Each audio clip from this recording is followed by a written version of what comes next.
Well, good evening. An ethics complaint against Representative David Eastman regarding a possible illegal campaign contribution was dismissed earlier this month after a legislative committee looking into the charge decided that since the improperly donated money was returned so quickly, there was no violation. But that led Eastman to question the entire purpose of the investigation.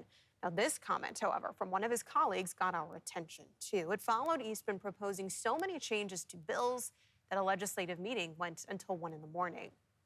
We're standing up here all day and we're listening to all these amendments over and over. I don't even know how much thousands of dollars this is costing the taxpayer to listen to this. Well, that definitely got our attention. It's true that Eastman often upsets his colleagues, but he's won election to the State House from WASILLA 5 times now. The last time with more than 52% of the vote. But he also comes with some notable headlines, including his involvement with the Oath Keepers, a far right-wing militia, and for his past comments that suggest Alaska women from villages get abortions so they can get the government to pay for out-of-trip trips.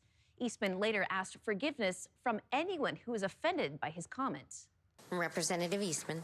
How we needed to put in state law a prohibition against female genital mutilation. Representative Eastman, do you maintain your objection? And currently, the word is pregnancy. Amendment number 8 by Representative Eastman, beginning page 2, following line 5. These moments. This amendment is not needed, and it's really not practical. All part of a March 20th House floor debate. Monetary savings for those districts. On the same night, a school internet bill debate. Brief at ease. Stretched into the next morning. I recognize that we have not defined what an emergency is. Some lawmakers were clearly irritated by WASILLA Representative David Eastman, who introduced a total of 19 amendments about other bills. I'm not sure I understand what the purpose of this is. What does he think of those who were upset by his tactics? Oh, well, I'm generally not looking behind me, so I really couldn't tell you about that. Members may proceed to vote. And what was the purpose of all those amendments that evening? And so some amendments are there to clarify the debate and the legislative intent so that if there's a future court case that the legislative record is preserved. Other amendments, it's something usually that there's something wrong with the bill that needs fixing. Eastman is not alone. For decades, lawmakers across all parties have done similar things. Made scenes, filibustered, postponed votes, almost always within the rules. We're standing up here all day and we're listening to all these amendments over and over. I don't even know how much thousands of dollars this is costing the taxpayer to listen to this.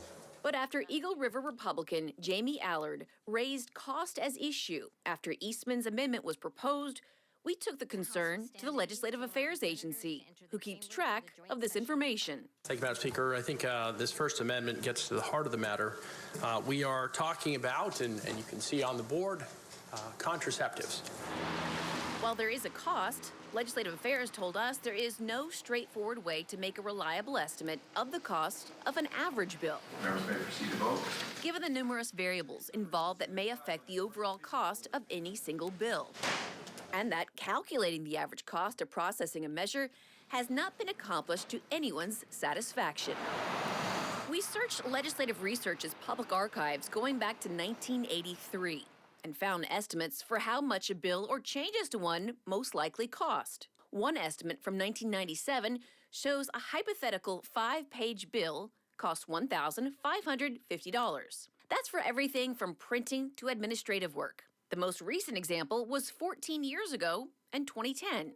That hypothetical bill cost remained about the same, $1,573. Well, I know that it does cost time and money. Another Republican says all the noise has led her to run against Eastman. To just be able to get those solutions brought forward and accomplished. Jubilee Underwood says the cost to constituents is more than money. Since Eastman has lost all his committee positions, she says it's about not having a say in Juneau. I am more solution-focused. I feel like life is so short. We have one life to live, and I'm not into career politics. I feel like if you're going to be in a seat and you're going to be representing people's voice, we got to get stuff done. And if we're not going to get stuff done or slow up a process, then I feel like it's not being productive. Now, the primary putting Underwood against Eastman will be August 20th. We have posted both of their extended interviews for you to watch yourself live right now on alaskasnewssource.com.